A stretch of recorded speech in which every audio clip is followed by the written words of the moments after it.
तो अब बेसिकली हम आपका क्या डिस्कस करेंगे सिग्नलिंग के अंदर, विजुअल मैकेनिज्म। ठीक है, कि बेसिकली हमारे जो रोड और कॉन सेल्स हैं उनमें भी क्या होती है, सिग्नलिंग होती है। ठीक है, जैसे रोड सेल मेनली उनका रोल होता है किसमें, रोड सेल का किसमें रोल होता है, डार्क या डार्क में विजन के लिए, जिसे हम क्या बोलते हैं, ट्वाइलाइट विजन। क्या होता है ट्वाइलाइट विजन, मतलब एक तो रोड सेल होते हैं और कॉन, कॉन का मेन काम क्या होता है, कलर को डिस्टिंग्विश करना। ठीक है, जैसे हम बोलते हैं ना कि हमारे we have three primary colours, तो basically those three primary colours are due to three type of cone cells. ठीक है, तो that is due to the biological nature of eye, तो उन्हीं के कॉम्बिनेशन से बाकी कलर्स बनते हैं। तो जैसे हम बोलते हैं ना कई बार, जैसे हम बाहर से आते हैं और एकदम आगे डार्क लगता है, तो उसमें हम क्या कहते हैं कि रोड सेल्स को एक्टिवेट होने में थोड़ा टाइम लगता है। ठीक है, जो बोलते हैं नाइट ब्लाइंडनेस, तो नाइट ब्लाइंडनेस में हम क्या बोलते हैं कि जैसे विटामिन ए की डेफिशिएंसी होगी, क्योंकि अभी हम डिस्कस करेंगे जो पिगमेंट होता है रोडोप्सिन, उसके अंदर रेटिनल प्लस ऑप्सिन होता है, तो रेटिनल बनता है विटामिन ए से है, तो अब वो रेटिनल नहीं बनेगा तो नाइट ब्लाइंडनेस हो जाएगी। ठीक है, but main thing is that कि हमें सिग्नलिंग का पता हो, क्योंकि इसमें पहले जब लाइट पड़ती है, जब बेसिकली लाइट जो होती है वो बेसिकली जो आपका रिसेप्टर है, जैसे यहाँ पर भी सिग्नलिंग है ना एक तरह से, तो रिसेप्टर जब फोल्ड करती है तब क्या होता है, ठीक है, तो उसे बोलते हैं सेंसिटाइजेशन। और जब उसको दोबारा इनएक्टिव करना होता है रिसेप्टर को, तो उसे हम क्या बोलते हैं, डीसेंसिटाइजेशन। तो ये जो सिग्नलिंग है ना, इसकी बहुत ज्यादा सिमिलैरिटी है जीपीसीआर के साथ। ठीक है, जैसे आप यहाँ देख सकते हो, the visual system uses classic GPCR mechanism. ठीक है, तो बहुत ज्यादा सिमिलैरिटी है। जैसे वहां पर भी हमने क्या देखा था कि रिसेप्टर एक्टिवेट हुआ था, नो डाउट यहाँ पे थोड़ा एंजाइम्स डिफरेंट है, और पहले हमने वहां पर रिसेप्टर को एक्टिवेट करा था, बाद में हमने उसको डिसेंसिटाइज कराया था। जैसे वहां पे हमने डिस्कस किया था कि रिसेप्टर की फॉस्फोराइलेशन करानी है, फिर वहां पे आगे बीटा रेस्टिन लगता है फिर उसको हम एंडोसिटिक वेसिकल के थ्रू सेल के अंदर लेके आए थे, फिर बीटा रेस्टिन डिसोसिएट हो गया था, रिसेप्टर की डीफॉस्फोराइलेशन हो गई थी, और रिसेप्टर जो है वो वापस आ गया था कहाँ पर, आपकी सेल की मेम्ब्रेन में। ठीक है, so in the vertebrate, light entering through the pupil is focused by highly organized collection of light sensitive neurons. ठीक है, the light sensing cells are of two types, rods जो कि which sense low levels of light but cannot discriminate color, तो उनका number कितना है, 10⁹ पर retina. ठीक है, तो 10⁹ कितना हो गया आपका, कितने करोड़ हो गए, 100 करोड़।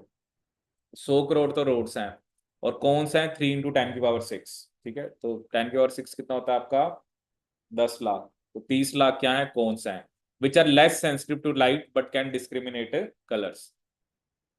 अब यहाँ पर जो मेन आपको क्या ध्यान रखना है, जैसे न्यूरॉन्स के अंदर इलेक्ट्रिकल पोटेंशियल होता है, द सेम वे रोड्स और कॉन्स के अंदर भी एक मेम्ब्रेन पोटेंशियल होता है। ठीक है, which is produced by the electrogenic pumping of sodium potassium ATPase in the plasma membrane of inner segment. ठीक है, तो सबसे पहले हम इस चीज को समझेंगे कि ये जो इलेक्ट्रिकल पोटेंशियल है ये डार्क में कितना होता है और लाइट में कितना होता है। ठीक है, और सबसे मेन पहले हमें वही समझना है, तो पहले आप इस डायग्राम को देखो कि एक्चुअली होता क्या है। सो जब बेसिकली डार्क है, ठीक है, हम किसकी बात कर रहे हैं, जब डार्क है, तो उस टाइम पे पोटेंशियल होता है आपका -45 मिली वोल्ट। जब कंडीशंस कैसी हैं, डार्क है, डार्क का मतलब जब लाइट फॉल नहीं कर रही रोड या कौन सेल के ऊपर जो भी आपका है, तब आपका पोटेंशियल कितना है, -45 millivolt. So basically what is happening कि यहाँ पर एक ये दो सेगमेंट हैं, जैसे ये आउटर है ये इनर है, और सोडियम पोटेशियम जो एटीपेज है वो इनर सेगमेंट में होता है। सोडियम पोटेशियम एटीपेज कहाँ पर होता है, इनर सेगमेंट में होता है। अब हमें पता है कि सोडियम पोटेशियम एटीपेज का काम होता है 3 सोडियम आउट 2 पोटेशियम इन। ठीक है, तो चलो पोटेशियम तो यहाँ पे अभी नहीं शो करके, तो सोडियम बाहर आ रहे हैं। अब सोडियम बाहर आ रहे हैं तो मेम्ब्रेन अंदर से क्या होती जा रही है, नेगेटिव। ये जब भी हम लिखते हैं ना -45 -75, ये हम शो करते हैं कि what is the potential of inner side of membrane as compare to outside. तो ऑब्वियसली अब पॉजिटिव आयन बाहर आते जाएंगे, तो मेम्ब्रेन तो अंदर से नेगेटिव होती जाएगी ना। जैसे हमने बेसिकली पढ़ा था जब न्यूरॉन वाली सिग्नलिंग में, तो पहले पोटेंशियल था -70, लेकिन जब सोडियम का इनफ्लक्स हुआ, पॉजिटिव आयंस अंदर आए, तो उन्होंने पोटेंशियल को +30 कर दिया। ठीक है, तो माइनस जो भी हम बोलते हैं that is relative to the what is the potential of inner as compare to your outside. ठीक है, तो डार्क में पोटेंशियल कितना है? -45। ठीक है, अब देखो होता है क्या है, अब क्या हो रहा है कि यहां पर एक और ना चैनल है, जिसे हम कौन सा चैनल बोलते हैं? Cyclic GMP gated ion channel. ये है आउटर सेगमेंट के अंदर। कौन सा चैनल है? Cyclic GMP gated ion channel. तो ये क्या करता है, इस चैनल के थ्रू सोडियम और जो कैल्शियम है वो अंदर आते हैं। जैसे यहां से सोडियम बाहर जा रहे हैं, यहां से अंदर आ रहे हैं, तो अब पोटेंशियल -45 है। वो तो चलो नेट तो यही है कि नेट तो बाहर ज्यादा ही आ रहे हैं, बट कुछ अंदर भी जा रहे हैं। लेकिन क्या होता है when there is fall of light, जब लाइट रॉड या कौन सेल के ऊपर फॉल करती है, ठीक है, तो क्या होता है वो भी हम डिस्कस करेंगे कि साइक्लिक जीएमपी का लेवल कम हो जाता है। साइक्लिक जीएमपी का लेवल कम होने से ये चैनल भी बंद हो गया। अब चैनल बंद हो गया, अब पॉजिटिव बाहर तो आ रहे हैं लेकिन अंदर नहीं जा रहे। अंदर नहीं जा रहे का मतलब क्या है? अब मेम्ब्रेन और ज्यादा नेगेटिव होगी। ठीक है ना, जब तो बाहर भी आ रहे हैं अंदर भी जा रहे हैं तब -45 है। लेकिन in the presence of light actually क्या होता है, अभी आप सिग्नलिंग देखोगे, यहाँ पे सिग्नलिंग में क्या होता है, यहाँ पर सिग्नलिंग में जो एंजाइम एक्टिवेट होता है वो होता है बेसिकली आपका साइक्लिक जीएमपी फॉस्फोडाइस्टेरेज। जो हमने वहां पे सिग्नलिंग पढ़ी थी, वहां पर हमारा एडिनोलेट साइक्लेज एक्टिवेट हुआ था, जिसने साइक्लिक जीएमपी बनाया था। ये वाली सिग्नलिंग के अंदर साइक्लिक जीएमपी फॉस्फोडाइस्टेरेज एक्टिवेट होता है जब लाइट फॉल करती है, और ये जब एक्टिवेट हो गया तो ये साइक्लिक जीएमपी का ब्रेकडाउन किसमें कराएगा? 5' जीएमपी में। तो साइक्लिक जीएमपी का ब्रेकडाउन हो गया, साइक्लिक जीएमपी का लेवल कम हो गया, लेवल कम होने से चैनल हो गया बंद, चैनल हो गया बंद, तो जो सोडियम पहले बेसिकली बाहर से अंदर आ रहे थे अब वो नहीं आएंगे।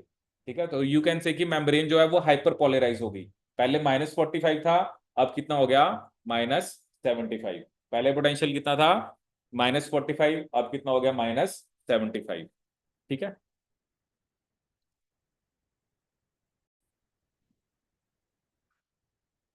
ठीक है, अभी आप देखोगे ये पूरा का पूरा एक जो सिग्नलिंग पाथवे है। ठीक है, तो इसमें चलो हम देखते हैं कि actually what are the different steps. ठीक है, जो इस सिग्नलिंग पाथवे में होते हैं आपके। ठीक है, अब देखो इसमें क्या हो रहा है कि सबसे पहले जो लाइट है, क्योंकि जैसे यहां पर हम बात करते हैं रोडोप्सिन की, रोडोप्सिन किसका बना होता है? बेसिकली योर 11 सिस रेटिनल, मतलब रेटिनल प्लस ऑप्सिन होता है। जैसे ही लाइट एब्जॉर्प्शन होती है वो 11 सिस रेटिनल को ऑल ट्रांस रेटिनल में कन्वर्ट कर देती है। जैसे यहाँ पे लिखा ना कि जैसे लाइट फॉल करी तो 11 सिस रेटिनल किस में कन्वर्ट हो गया? Basically all trans retinal. ठीक है, अभी जैसे है ना, अभी हम एक्साइटेशन वाले फेज की बात करेंगे, तो इनिशियल वाले पॉइंट्स एक्साइटेशन के हैं। अब उससे क्या होता है, जैसे वहां पर जी प्रोटीन की हम बात करते थे, यहाँ पर क्या होता है, जो एक्टिवेटेड रोडोप्सिन है that catalyse replacement of GDP by GTP on transducin. यहाँ पे प्रोटीन का नाम क्या है? ट्रांसड्यूसिन। ठीक है, बिल्कुल जी प्रोटीन की तरह होता है, ट्राइमेरिक फॉर्म में होता है। जब जीडीपी लगा होता है तो ये इनएक्टिव होता है, लेकिन जैसे ही रिसेप्टर के ऊपर सिग्नल आता है, ठीक है, ये भी बिल्कुल जो ये जो रिसेप्टर है ना, ये भी आपके जीपीसीआर की तरह है, क्योंकि इसके अंदर भी 7 जो हेप्टाहेलिकल रीजन्स होता है, जिसे हमने पढ़ा था सरपेंटाइन रिसेप्टर, तो ये भी वैसा ही होता है। तो इसके अंदर रेटिनल तो चलो पिगमेंट पार्ट है, और ऑप्सिन इज प्रोटीनेशियस पार्ट। तो टी, अब देखो टी जो है वो अल्फा फॉर्म में चला गया। ठीक है, जैसे वहां पे जी गया था किसमें? मोनोमेरिक फॉर्म में। अब यहां पर देखो क्या उसने दिखाया है, कहता है जो टी अल्फा जीटीपी है वो साइक्लिक जीएमपी फॉस्फोडाइस्टेरेस को एक्टिवेट करता है। ठीक है, जैसे आप देखो यहाँ पर फॉस्फोडाइस्टेरेस के साथ पहले एक इनहिबिटरी सब यूनिट लगी हुई है, उस इनहिबिटरी सब यूनिट को टी अल्फा ने हटा दिया, हमारा फॉस्फोडाइस्टेरेस क्या हो गया? एक्टिवेट हो गया। फॉस्फोडाइस्टेरेस क्या करता है?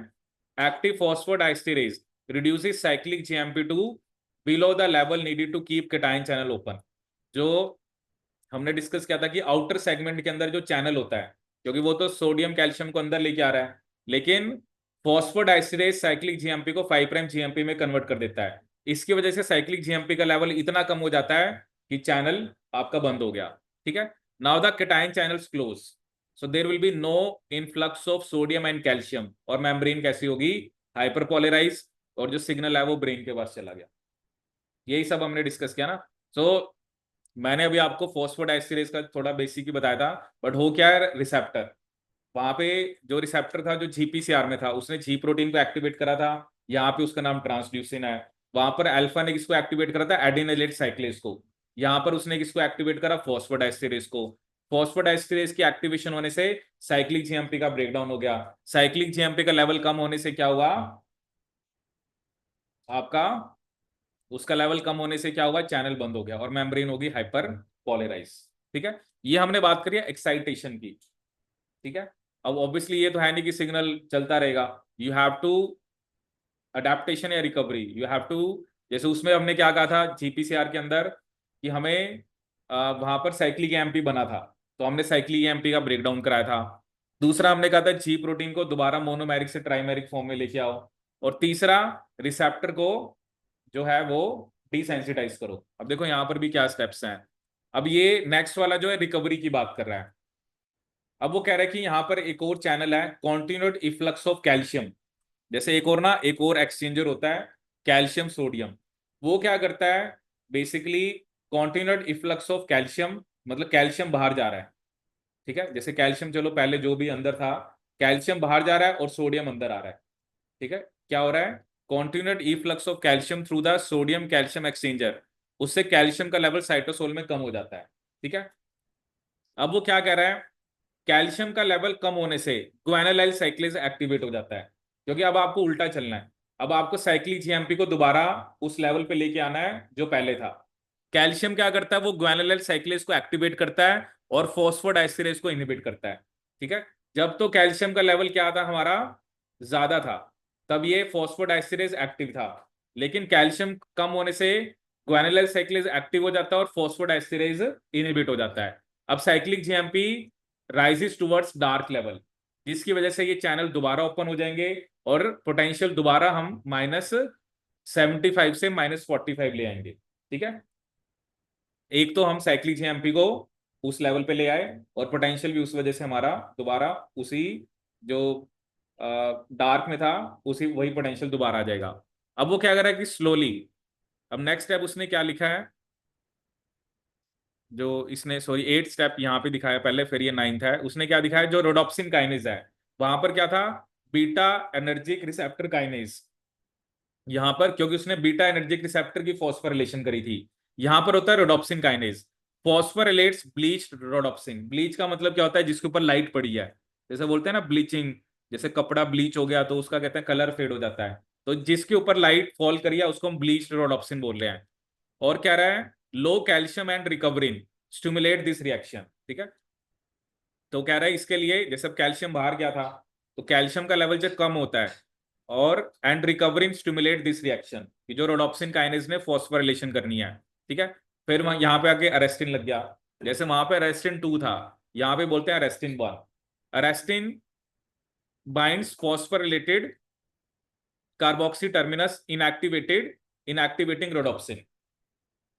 पहले तो रिसेप्टर की फॉस्फोरिलेशन हुई, फिर यहाँ पर आगे क्या लग गया, जैसे एक प्रोटीन उन्हें रिकवरिन भी दिखा रखा है, और मतलब लो कैल्शियम और रिकवरिन वो इस रिएक्शन को स्टिमुलेट कराते हैं कि रोडोप्सिन काइनेज जो है वो रोडोप्सिन की क्या करे, फॉस्फोरिलेशन करे। और फिर अरेस्टिन आगे लग गया, स्लोली अरेस्टिन डिसोसिएट, जैसे वहां पर भी रोडोप्सिन आपका अरेस्टिन क्या हुआ था, डिसोसिएट हुआ था, वहां पर भी जो रिसेप्टर था वो डीफॉस्फोरिलेट हुआ था, यहाँ पर भी रोडोप्सिन क्या हुआ है, डीफॉस्फोरिलेट। जो ओल ट्रांस रेटिनल था वो दोबारा किसमें कन्वर्ट हो गया, सिस रेटिनल में। And rhodopsin is ready for another photo transduction cycle, क्योंकि अब रोडोप्सिन को अब दोबारा भी आपने यूज करना है ना, जैसे अब ये दिखा रखा है, अब ये दोबारा रेडी है, क्योंकि पहले इसमें जो रेटिनल था वो सिस से ट्रांसफॉर्म में गया था। ठीक है, तो वो ब्लीच फॉर्म थी। अब हमें रिसेप्टर को दोबारा क्या कराना है, बेसिकली दोबारा उसको डिसेंसिटाइज कराना है। तो सेम वे वहां पर भी रिसेप्टर की फॉस्फोरिलेशन हुई थी, यहाँ पर भी हुई है। वहां पे था बीटा एआर के, यहाँ पे क्या था आपका रोडोप्सिन काइनेज। तो रोडोप्सिन काइनेज को एक रिकवरिन और एक कैल्शियम वो दोनों स्टिमुलेट करते हैं। फिर अरेस्टिन आगे लग गया, वहां पर भी अरेस्टिन आगे लगा था। उसमें क्या, उसमें हमने क्या कहा था कि एंडोसिटिक वेसिकल से वो अंदर आया था। तो उसमें भी हमने क्या कहा था, अरेस्टिन डिसोसिएट हो जाता है, डीफॉस्फोरिलेशन हो जाती है, और उस केस में भी रिसेप्टर जो है फिर वो दोबारा जाके सेल की मेम्ब्रेन में लग जाता है। यहाँ पर आपको जो ट्रांस रेटिनल था उसको सिस रेटिनल में कन्वर्ट करना पड़ेगा, क्योंकि 11 जो सिस रेटिनल है ना उसने लाइट को एब्जॉर्ब करना है, तो वो लाइट को लेके वो ट्रांसफॉर्म में चला जाता है। अगर आपने दोबारा इस रिसेप्टर को यूज करना है, रोडोप्सिन को, तो दोबारा ट्रांस को सिस में करना पड़ेगा, और फिर you can use it again for the photo transduction cycle. तो ये सारे स्टेप्स हैं, ठीक है। आपको ये सब इसमें ध्यान रखना पड़ेगा कि बेसिकली एक्साइटेशन में क्या हो रहा है, रिकवरी में क्या हो रहा है, और अलग अलग जो रोल है वो क्या है, ठीक है। जैसे अब आपने देखा सोडियम पोटेशियम एटीपेज, वो इनर सेगमेंट में है, जैसे वो ऑप्शन में लिख देगा आउटर सेगमेंट में, लेकिन ये जो cyclic GMP gated ion channel है ये कहाँ पर है मेरा, आउटर सेगमेंट में। तो वो सेगमेंट्स भी आपको याद रखने हैं, क्योंकि इनर आउटर में आपने कंफ्यूज नहीं होना है। And this is the whole pathway which takes place during the signal transduction, ठीक है, जो हम बात कर रहे थे कि विजन मैकेनिज्म। अब ये क्वेश्चन होता है ना, ये चाहे वो आपसे सिग्नलिंग में पूछे चाहे एनिमल फिजियोलॉजी में पूछे, क्योंकि ये सिग्नलिंग, जैसे हम आई के अंदर जो सिग्नलिंग की बात कर रहे हैं, रोड और कोन सेल्स की बात कर रहे हैं, तो ये क्वेश्चन वो हमसे दोनों जगह पूछ सकता है, ठीक है। चाहे आप इसको, तभी कहा जाता है ना जो सिग्नलिंग है, सिग्नलिंग का क्वेश्चन सिर्फ सिग्नलिंग में नहीं आएगा, वो सिग्नलिंग का क्वेश्चन इसमें भी आ सकता है, एनिमल फिजियो में भी आ सकता है। जैसे अब हॉर्मोन्स हमने कहाँ पढ़ने होते हैं, एनिमल फिजियो के अंदर, बट हार्मोन से रिलेटेड वो सिग्नलिंग भी तो पूछ सकता है ना आपसे। जैसे ऐसे ही प्लांट्स है, अब प्लांट्स में भी अलग अलग सिग्नलिंग पढ़ते हैं, तो वो प्लांट फिजियोलॉजी में भी पूछ सकता है और सिग्नलिंग में भी पूछ सकता है, ठीक है। तो यहाँ पर ये अलग अलग क्या हुए आपके स्टेप्स, ठीक है। चलो फिर इसको थोड़ा सा जो पार्ट है फिर वो हम, क्योंकि यही जो अभी हमने पढ़ा इसको थ्योरी की फॉर्म में है, तो फिर इसको हम, और जो कॉन सेल्स के बारे में है तो इसको फिर हम नेक्स्ट लेक्चर में डिस्कस करेंगे, ठीक है। बट बेसिक जो है ना वो यही है जो मैंने आपको बताया ना, आपको ये अच्छे से पता हो कि एक्चुअली लाइट फॉल होने के बाद हो क्या रहा है, ठीक है। और दिस इज अ डायग्राम जो आपको सब कुछ बता रहा है, what is happening in at excitation and what is happening during recovery, ठीक है।